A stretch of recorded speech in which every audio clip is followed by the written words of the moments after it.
So you did it. You built a community. You got through the tough early days and you've hit 100 members. That means you've officially got a proof of concept.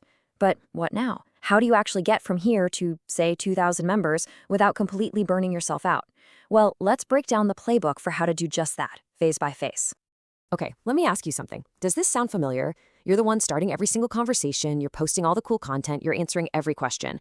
And if you dare to step away for even a day, the whole place just becomes a ghost town. Yep, that's what we call the founder's bottleneck. And it is the single biggest thing that will stop you from growing. The only way to get past this requires a pretty big shift in how you think about your role. You have to go from being the star of a one-man show to being the architect of a thriving, living ecosystem. What does that mean? It means you have to build a system that keeps running, that keeps buzzing, even when you're not there to push it along. All right, so let's get into it. Phase 1, which is all about getting you from that first 100 up to around 500 members. This phase is all about one thing: decentralizing your influence.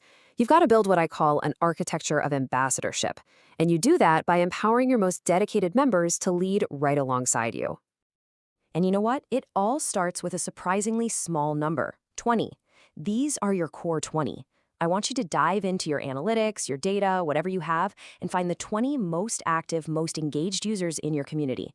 These people, they're your future leaders. And empowering them isn't just about watching from the sidelines, it's about actively engaging them. First, create an exclusive council, like a private group just for them, where they feel special, valued, and heard. Then, recognize their contributions out in the open with digital badges, things like early supporter or topic expert. And finally, you formalize your role by appointing a trusted few as moderators with really clear guidelines. See, you're not just delegating tasks here, you're distributing ownership. It's a huge difference. So once you have your core team in place, you are ready to move into phase 2. And this is where we industrialize your engagement. The whole goal here is to make your community an essential, can't-miss part of your members' daily routine. A habit. You know, one of the absolute best ways to do this is with a predictable content calendar. Seriously, when members know that every Monday is for success stories, every Wednesday is a deep dive on a useful topic, and every Friday is a community town hall, well, they have a reason to keep coming back. It creates this amazing rhythm, a sense of reliability, and that's what builds a powerful feeling of belonging. Now, this is a total game changer. Listen to this. Your job is not to be a content machine forever.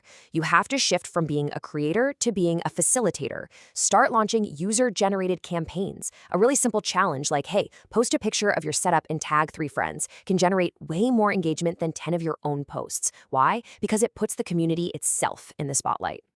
But, you know, a thriving internal community also needs a way to bring new people in. A closed community is a stagnant one.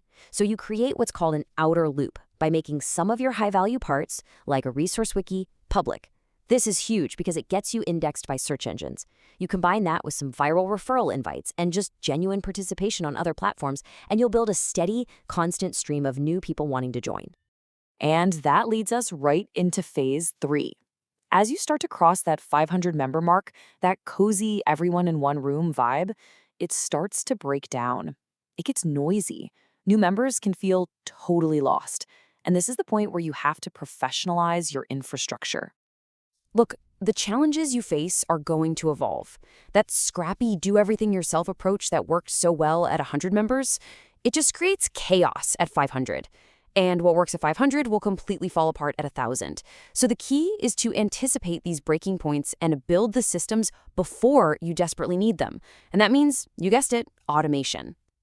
Think about it. You can't personally welcome every single new member at this scale. It's impossible. So you build an automated onboarding quest. This system guides new users through all the essential first steps, it gets them integrated into the culture, and it gives them an immediate win, a sense of accomplishment with that verified member badge. And the best part? It all happens without you lifting a finger. Now, with all this incredible growth, it is so easy to get fixated on just the member count. But trust me, that is a vanity metric.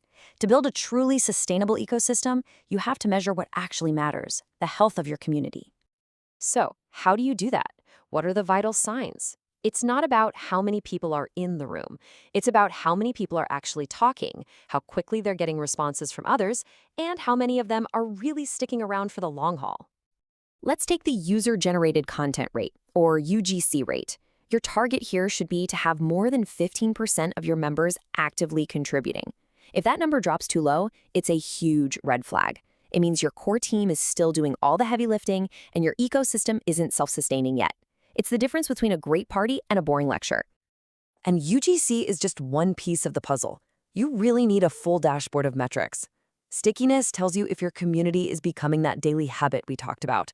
Response time measures how welcoming and active it feels, especially to newcomers.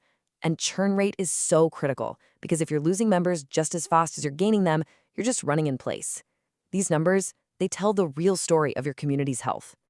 And all of this, all these phases, all these systems, all these metrics, it all leads to a final and very personal transformation. To successfully lead a community of thousands, you have to completely evolve your role. You started out as the host. You were the center of attention, the main performer, the life of the party. But to scale, you have to become the governor. Your focus shifts away from participating in every little conversation to managing the overall system, observing the data, and making high-level strategic decisions. You have to be willing to step back so that other people can step up.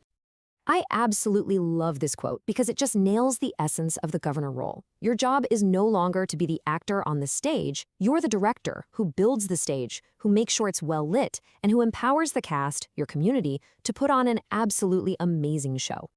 And so we end with this one critical question. A real gut check. If you logged off for a week, what would happen? Would your community thrive, or would it go silent? The answer to that question reveals whether you've built a temporary chat room or a true scalable ecosystem. Because the goal, ultimately, is to build a system that works even while you sleep.